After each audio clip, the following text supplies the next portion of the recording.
जज रहते मोदी की तारीफ की, अब कर दिया एक और बड़ा ऐलान। कौन है जस्टिस टाइगर शाह?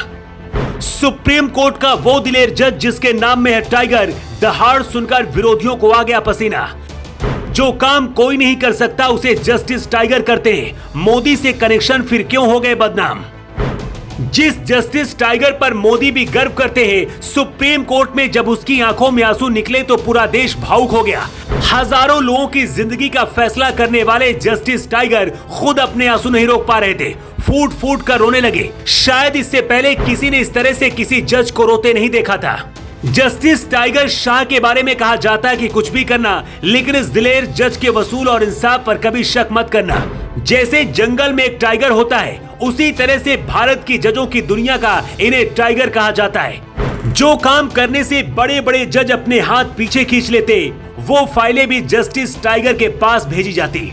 लेकिन जिस जज को कभी लोग जस्टिस इमार शाह के नाम से जानते थे, वो जस्टिस टाइगर शाह कैसे बने और रिटायरमेंट के बाद कैसे पीएम मोदी पर एक बयान देकर फिर से चर्चा में आ गए, सब कुछ जानना है तो इस 2 मिनट की रिपोर्ट को अंत तक जरूर देखिएगा।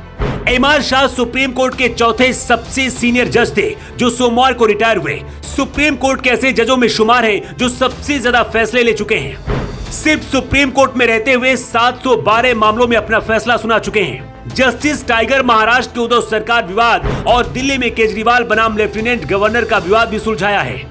ये वही दिलेर जज हैं जिन्होंने अपने पद पर रहते हुए पीएम मोदी की तारीफ की थी और इसी तारीफ पर एक बार फिर से बयान देकर मोदी विरोधियों में बवाल मचा दिया है।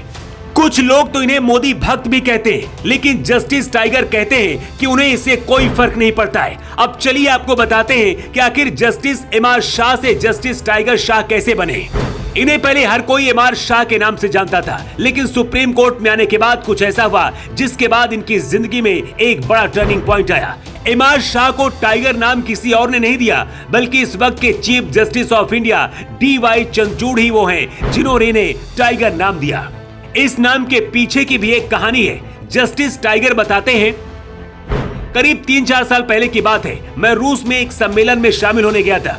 कुछ ऐसे काम थे जिन्हें निपटाने के लिए कोई और नहीं तैयार हो रहा था। जब मैं रूस से वापस लौटा तो उसके बाद भी कई काम मुझे दिए गए और मैं करता रहा।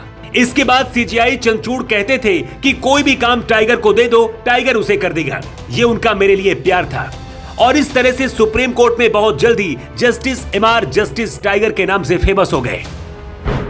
2018 की बात है जब जस्टिस इमार ने पीएम मोदी की तारीफ करते हुए कहा था वो सबसे ज्यादा दूरदर्शी नेता है। इस बयान के बाद जबरदस्त बवाल हुआ था। मोदी विरोधी इन्हें मोदी सरकार का समर्थक कहने लगे थे।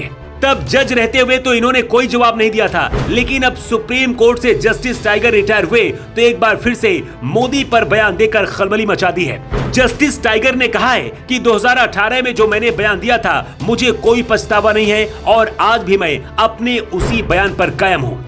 जस्टिस टाइगर सुप्रीम कोर्ट से 15 मई को रिटायर हुए। कुछ लोगों का तो ये भी कहना है कि बहुत ही जल्द अब ये बीजेपी में शामिल हो जाएंगे। वैसे जो भी हो, इनकी छवि हमेशा एक दिलेर जज की रही है, लेकिन पीएम मोदी को लेकर दिए गए इनके बयान पर आपकी क्या राय है? कमेंट बॉक्स पर लिखकर आप जरूर बताइएगा। युग के लिए ब्यूरो रिपोर्ट।